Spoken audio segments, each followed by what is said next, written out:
Will Curtis, and this is Nature's Way.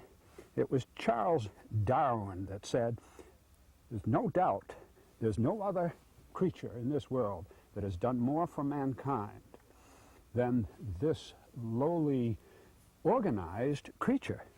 And he was talking about the earthworm, the worm that you see in the garden. And also Darwin reflected on his land back in England, figured that the average acre had about 50,000 earthworms. And in a year's time, they turned up 18 tons of soil. Quite a worker. And further, we know, thanks to the earthworm, their castings have covered ancient ruins and preserved them over centuries for us to discover today. Well, this worm is both male and female.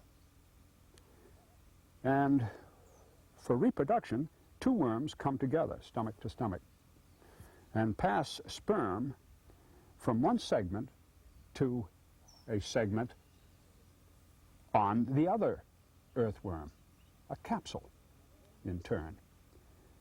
And then, called a girdle, slips off later over the head of the earthworm, closes up, and becomes a cocoon. And in it are the tiny earthworms, those brown and yellow little egg-like football-shaped creatures that you've seen, that will be the future young earthworms for this world. If you take a magnifying glass, you will look with your glass and you'll find tiny little legs. And there are 4 of these legs to each segment. They're known as setae, S-E-T-A-E. And that series of legs on each segment of the worm, when the worm comes up out of its burrow and suddenly the robin comes along and grabs that worm, and you've seen this happen, and starts to pull, the worm extends these little legs, and the robin has a hard time of it to remove that earthworm. Incidentally, an earthworm does not have eyes, but is very sensitive to light. So when you go out on your lawn in the evenings with your flashlight looking for those night crawlers, the larger ones for your fishing, they're apt to disappear quickly down their holes. When it comes to hearing, they don't have ears, so they can't hear the way we can hear, but they are sensitive to vibrations in the ground.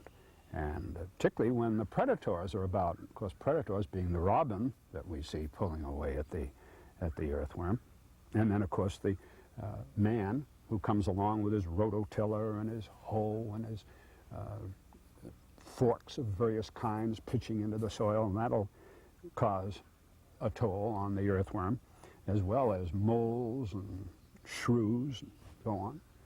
Well, eating, well, it loves leaves or any other kind of vegetation of that sort, chews it up along with the earth, goes through the system in, and the gizzard takes over and grinds away and makes it a finer soil that's deposited than when it first started going through. Also remember, the earthworm has made a burrow, a hole. That is aerating the soil and allowing moisture to come down into the soil. It's a great addition to your gardening. Then, when that soil is in there, inside that earthworm, there is lime added to it.